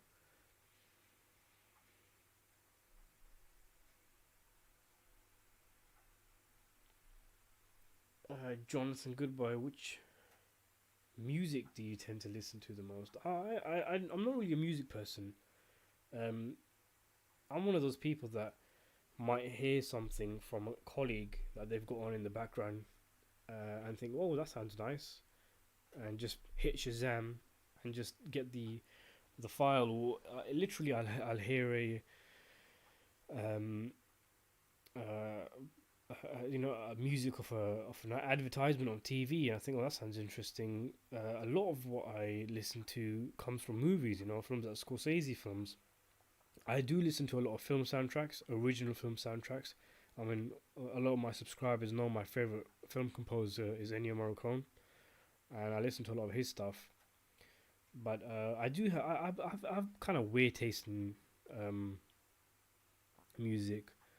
Like there's this Pakistani and we just Persian and kind of subcontinental music called Qawwali, which I have a lot of interest in. There's this Mongolian throat singing that also caught my attention a couple of weeks back that I started watching on YouTube. So yeah, I got a bit weird taste. It's just whatever tickles my fancy, really. I don't really have a specific kind of music I listen to aside from film schools, and specifically Morricone. Daniel Cardiff, Sinatra wears a wig, so I can see where this is going. You guys are going to all start commenting about me doing weird Ralph stuff now, aren't you? should never have said that.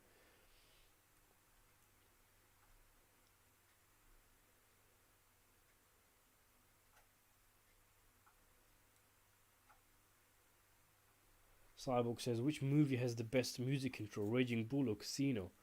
Oh wow, now both of those films have fantastic music intros. I'm gonna say Casino. I mean, maybe I don't know if objectively is the right word to use here, but I think Raging Bulls is more of a classic, as in more people know it and acknowledge it. You know, the whole slow motion, the music, the flashing of the lights. But I find myself humming the music to Casino and rewatching it on the internet. I love the way it opens. I love the colors and the effects and the epic soundtrack that kind of tells you you're in for a big ride. And it's almost like, because I think it is religious, isn't it? It's a church music, and it really suits, you know, the kind of whole Paradise Lost theme of all these people getting thrown out of their paradise because of all the mistakes they made. It really resonates, that opening. But Raging Bulls is a classic.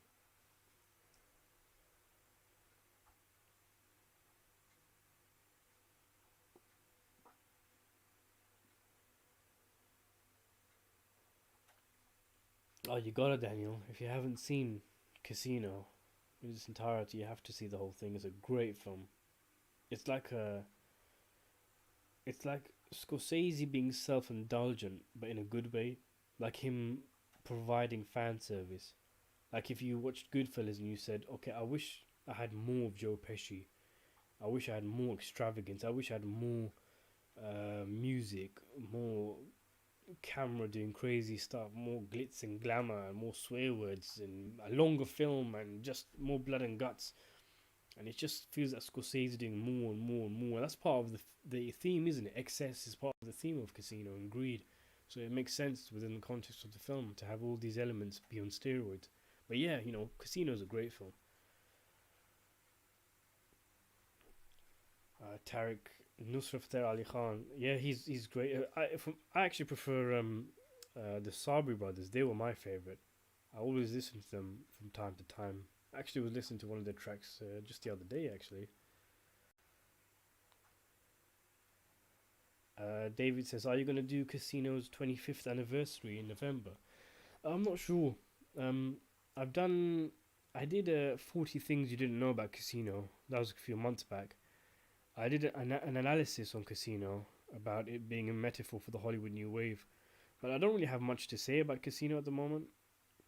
It's just a case of, you know, if an idea comes in my head, because I've got a few videos on YouTube on Goodfellas coming out.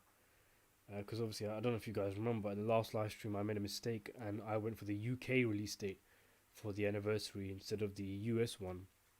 So instead of all my Goodfellas videos coming out last month, they're all coming out this month. The first of which is obviously that one about Henry Hill's life after Goodfellas. But yeah, stay tuned for more Goodfellas videos coming this month. But um, it's just the case, David, of whether I get an idea to make a video on Casino.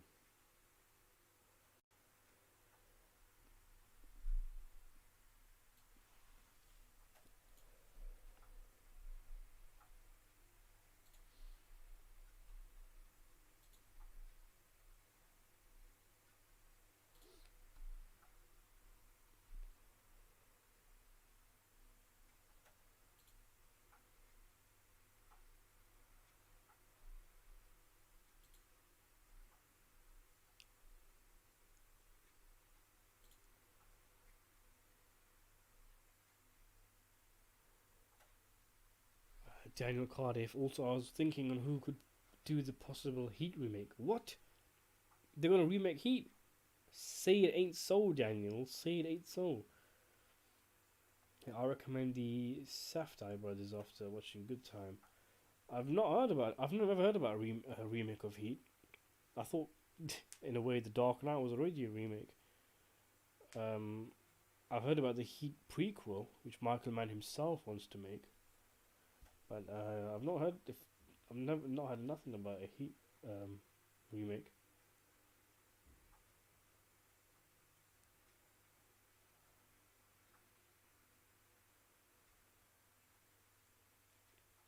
Steve, Coming to America 2 is coming out in December on Amazon. I am so excited. I am as well, but I've got my expectations a bit reserved because they said, didn't they, that the film is going to be rated PG-13, and I mean it's not a horrendously big thing because I mean I've seen 'cause the original would not be PG-13 today. I think there's a few things that they would have to cut out, but it's not hard R. You know, you could make a Coming to America 2 and make it PG-13 and it still works. Beverly Hills Cop, on the other hand, no, definitely. If they do get around to making Beverly Hills Cop 4, that has to be R rated. And I think Murphy knows that. He mentioned that as well. But it'd just be nice to see more of Eddie Murphy. You know, he's a funny guy. I thought um, Black Dynamite. Oh, sorry, not Black Dynamite. Dolomite. Yeah, Dolomite is my name. Was absolutely brilliant. I thought it was one of his very best films and his best performance ever. You know, I know it was a comeback for him, but I just thought he was amazing in that film, and it shows that Murphy still got it. You know, he's still hilarious. He can still give a performance that has heart. So I'm looking forward to Coming to America 2 and whatever Murphy has out after that.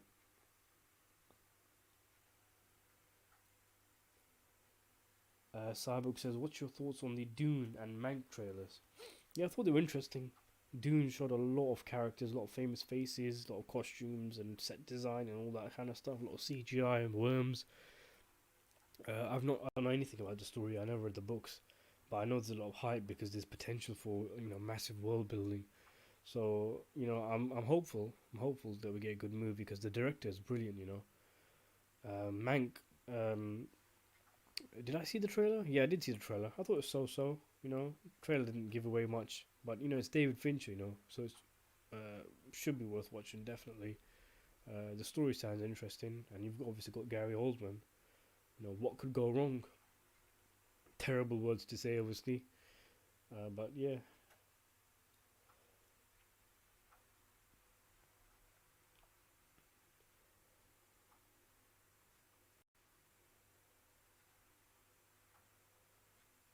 Tarek says, I remember a few years ago I spoke to Russell Crowe.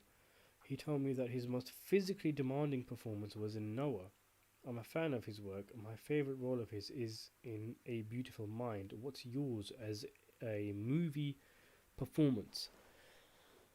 I've got a few Russell Crowe ones. I think there's a fair few that he's done that have been really good. Um, I'd probably say for both movie and performance because I really, really like this film and I think Russell Crowe was very strong in it. The Insider, made by Michael Mann in 1999, I thought he was brilliant in that film. It was a very different Crowe performance, not matched at all, but still a feisty character, a character who has a lot of bubbling frustration and tension simmering underneath him, and he's got all this pressure about being a whistleblower and um, his family breaking up with him and all this kind of stuff. Plus, he looks a bit different, doesn't he? They dyed his hair and he's got a lot of makeup on in the film. It was before he became a kind of because Gladiator was 2000, wasn't it? And The Insider was 1999, so it was just before his Gladiator fame. But I thought that was a really good performance and a really good film.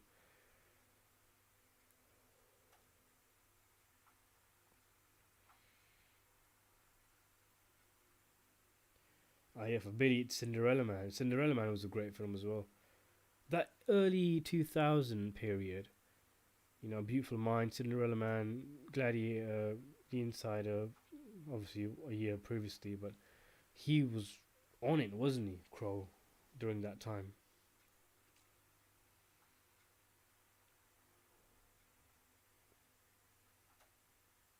Cyborg says, who would you pick to play the next James Bond? Uh, Henry Cavill or Tom Hardy?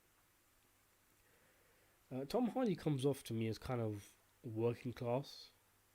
I don't know if that makes sense to you guys or not, but he has a kind of gruffness about him that I don't think necessarily would suit a suave character like James Bond. I think Cavill would be a good pick for him. I don't think most people would have complaints about that.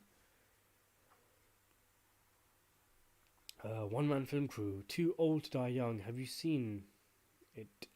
No, I haven't. No.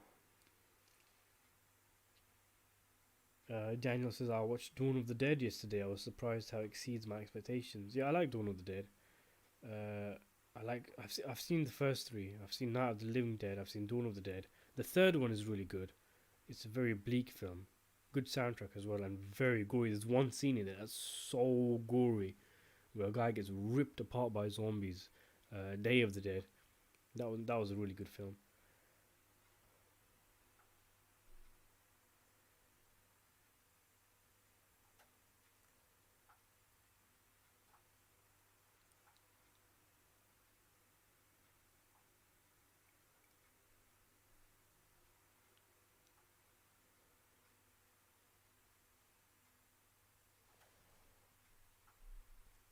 Cyborg says besides De Niro and Scorsese, who are some of your favorite actor director duos?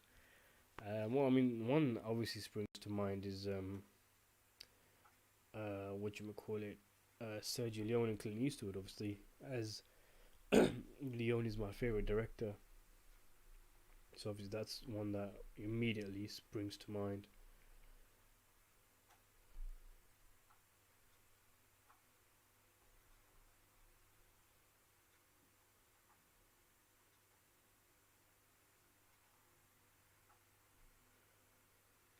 Deluri, nice to have you on. How do you think about Morricone's Il Tramonto? Il, is that the one where?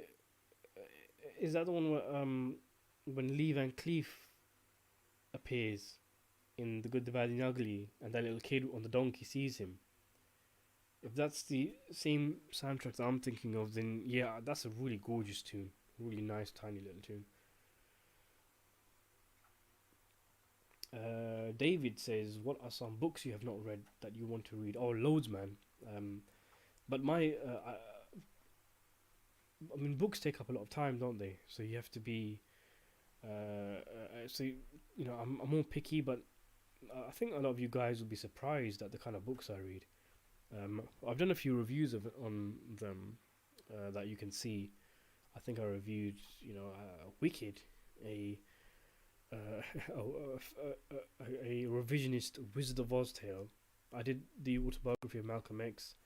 There's a few others here and there, but I have interests that might surprise you. Like I'm interested in Sufism and spirituality. There's a few other reviews coming out on things like that, topics like that. I bought a few books off Amazon. One was called Orientalism, the study of Western studies on the Middle East. So how the West interprets the world of the politics and religions and the culture and lifestyle of the Middle East, and how it has made several fatal errors. There's a book called Brainwash about the history of torture and brainwash by groups like the CIA. There's a book called the People's History of the United States of America, which basically tells you the history of the U.S. It's a huge, massive book, but through the eyes of the oppressed and the minority groups, and basically not from the the winners essentially. And what else was there? There's a lot. There's so many books I've got at home I've yet to read because I'm a very slow reader, and there's a lot of books that I've I'm gonna wait until I finish reading the ones I have got now to download or to buy.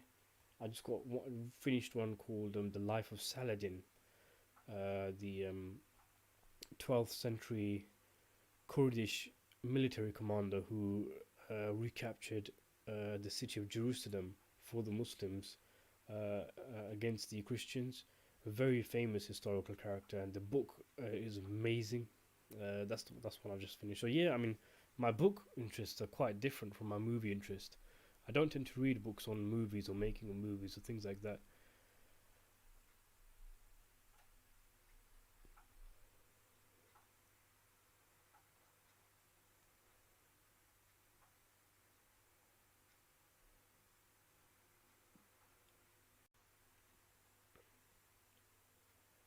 Where are we? Oh, we've got two comments here about Scorsese doing a horror. Yeah, I mean, a Scorsese horror film would be great. I think a lot of his movies have touched upon horror. I mean, there's different types of horror, isn't it? These, kind of family trauma and all that kind of stuff, which you can see in Alice Doesn't Live Here Anymore, Casino, and other films. But even films like Cape Fear, Bringing Out the Dead, Shutter Island, these films had horror elements in there, and it'd be nice to see Scorsese go all out horror mode. The Lurie89 says, yes, it's such a beautiful track. Hello, by the way, nice to join here. I was driving home and listened to you. Thanks for that. The ride felt really fast. Oh, thanks, Lurie. Thank you very much for that.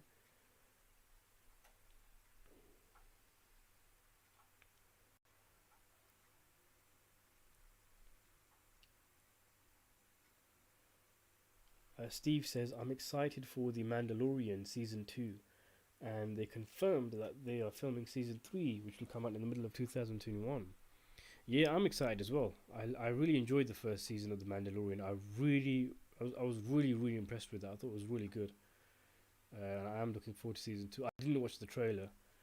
I don't want to know anything about it. I want to go in blind. But the world building, the music, the effects, the lived in feel, and the cool main character was some of the standout things about the first season. And plus, as a big fan of spaghetti westerns, it just felt like a western, just coated with Star Wars paint. I really enjoyed it. Cyborg says, really interesting books you've read, Sierra. I also dig spirituality, philosophy, and history. Yeah, history is another one, yeah. I'm really interested in history.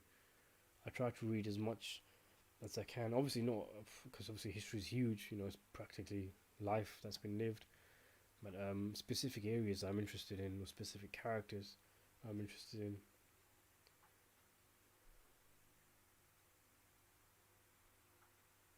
David, I think David, what you're saying is, do I prefer There Will Be Blood to No Country for Old Men? And the answer to that question is yes. I really enjoy There Will Be Blood, but I never really when I watched No Country for Old Men, one of the things I felt was, is that it? Is that what all the hype was about? Um, Maybe it deserves a rewatch, but I felt as though the film was intentionally trying to uh, kind of do an inverse of what your expectations are. Like, for example, I won't give it away, but a certain character dying off screen, things like that. Unconventional filmmaking, but it was. I, I, I felt, because I kept thinking to myself, is that it? Especially with the whole thing about Tommy Lee Jones going around saying that things are hard, things are different, things have changed, all that kind of stuff. I mean, we get it. This is no country for old men. Is there anything else? But yeah, I mean, I wasn't a big fan, to be honest.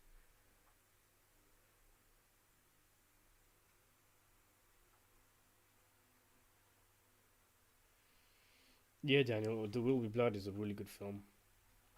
Uh, it's got Daniel Day Lewis's best performance, in my opinion.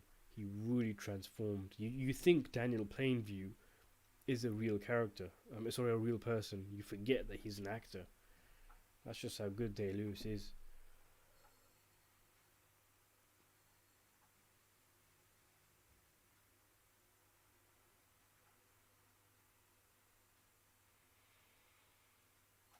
Steve says, I was really excited for the Batman to come out next year, but I was really disappointed they pushed it to 2022. Yeah, we're going to have to get used to that. We're going to have to get used to a lot of movies just being pushed back and back and back because of the whole COVID thing. We've already had a fair few, haven't we?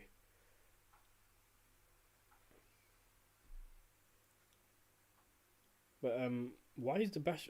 I didn't know it was pushed back to 2022. Why is that then? I would have thought they'd have they. No, they haven't finished filming, have they? Um, yeah, so that probably explains it.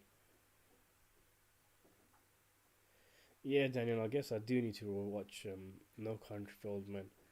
I was very young when I watched it, because remember I mentioned that I'm a lot younger than I think a lot of people think I am. I probably watched it when I was early teens, so it probably didn't resonate with me then. Plus, I didn't really watch it with the directors in mind because I don't think I knew who the Coen brothers were back then. Perhaps I would have been a bit more attentive had I known the pedigree and the style of the directors. Cyborg says, I watched Phantom Thread yesterday. Daniel Day Lewis always delivers. I've been trying to watch that film for ages. I even sat down and started watching it, and then something came up and I had to stop. I've been wanting to watch that film for ages.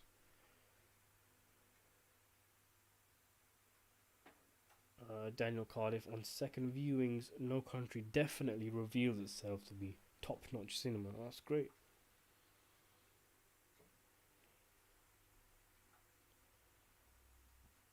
Oh, I've seen Filmoga's also film all my tongue's died. Sorry, Filmolgoy. I don't know why I can't I can't say it anymore. I said it earlier. Film all Ogia. Filmogoli. You know what? It's 1 o'clock in the morning. I'm so tired. I'm sorry, Mr. Film Something. But I see you've mentioned Phantom Thread as well. But yeah, I've not seen it, no. In fact, mentioning I'm tired and it's late, I think now might be a good time to call it a day. Wow, it's been 2 hours. I don't know about you guys, but this flies by for me. You know, I really enjoy doing this with you guys, talking about films and stuff. Thanks for being there for me. I hope you guys enjoyed it as well. And what do you say, guys? Next week, same time, same place. Uh, yeah. So goodbye, everybody. Stay safe. Good day, good evening, good night, good afternoon, whatever it is, wherever you are in the world, and take care. Let's hopefully do this again next week, Saturday, 6 p.m. Washington time, 11 p.m. UK time. Bye bye, guys.